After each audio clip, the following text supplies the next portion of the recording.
दोस्तों उम्मीद आहे ख़ुशि हूंदव, ख़ैरियत सां हूंदव। अॼु मास्टर मंज़ूर जो एल्बम आहे 36-35, एल्बम नंबर 14 मुहबत।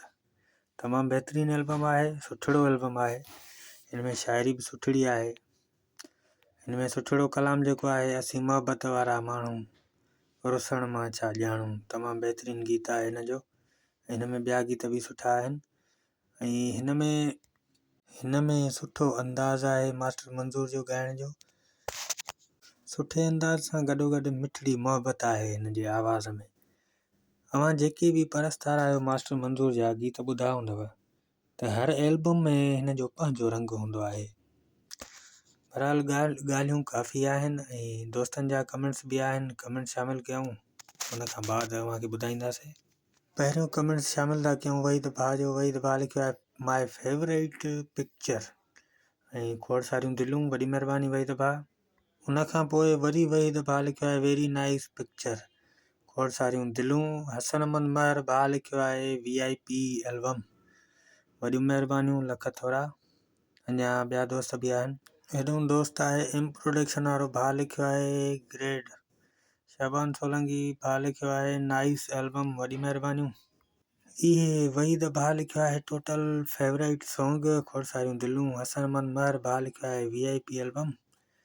इहे तव्हांजूं मुहबतूं आहिनि जो मुहबत ॾियो था, कमेंट्स कयो था, लाइक कयो था, शेयर कयो था, वॾियूं महिरबानियूं दोस्तनि जूं। ऐं उन सां गॾु तव्हांखे दोस्तनि खे ॿुधायूं त हीअ रिलीज़ इंफॉर्मेशन वीडियो आहिनि ऐं हिननि में असां कोई बि गीत शामिलु न कयो आहे। हिन में अव्हांखे एल्बम जो ॿुधायो वेंदो त एल्बम कहिड़े साल में आयो आहे ऐं हिन एल्बम में कहिड़ा कहिड़ा गाना आहिनि, कहिड़नि शाइरनि जा गाना आहिनि। सिर्फ़ु ऐं सिर्फ़ु एतिरो थोरो कमु रखियो आहे।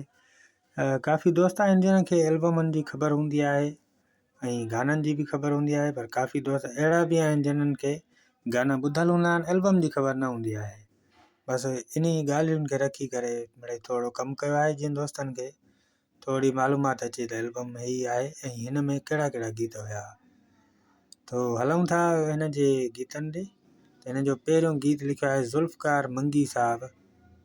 गीत जा ॿोल लिखिया अथई तूं छा गम सठो आहे। उन खां पोइ ॿियो गीत आहे, उन खां पोइ आहे मेवो ख़ान जी शाइरी आहे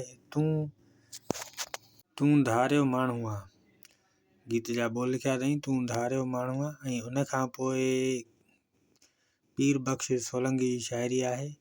उन खां पोइ उन जो गीत जो ॿोल जेको आहे तमामु भलो आहे, असां मुहबत वारा माण्हू। तमामु बहितरीनु गीत आहे, अव्हां ॿुधो आहे त तव्हांखे वणियो बि हूंदो। ऐं उन खां पोइ गीत आहे अज़ीज़ कोलाची जो। हीउ गीत जेको आहे सिंध जे नाले ते आहे, सुहिणो मंज़र सिंध जो। उन खां पोइ अरबाब सीलरे जी शाइरी आहे विसरियल माण्हू सां। इहो गीत सुठो आहे। ऐं उन खां पोइ वहीद हकड़े जी शाइरी आहे। गीत जा ॿोल लिखिया अथई जॾहिं खिलंदे खिलंदे। ऐं उन खां पोइ आहे गीत जा ॿोल आहिनि रुगो चओ त किरोड़े। ऐं उन खां पोइ आहे गुलाम नबी मैसर जी शाइरी आहे कारा कुंडड़ा वार तुंहिंजा। उन खां पोइ आहे बशीर बेवस जी शाइरी आहे। गीत जा ॿोल लिखिया अथई दिलि टुटीअ खे वेही छा जोड़ियूं। जानिब बुरड़े जी शाइरी आहे। उन खां पोइ गीत जा ॿोल लिखिया अथई रोई रोई मरी न वञा।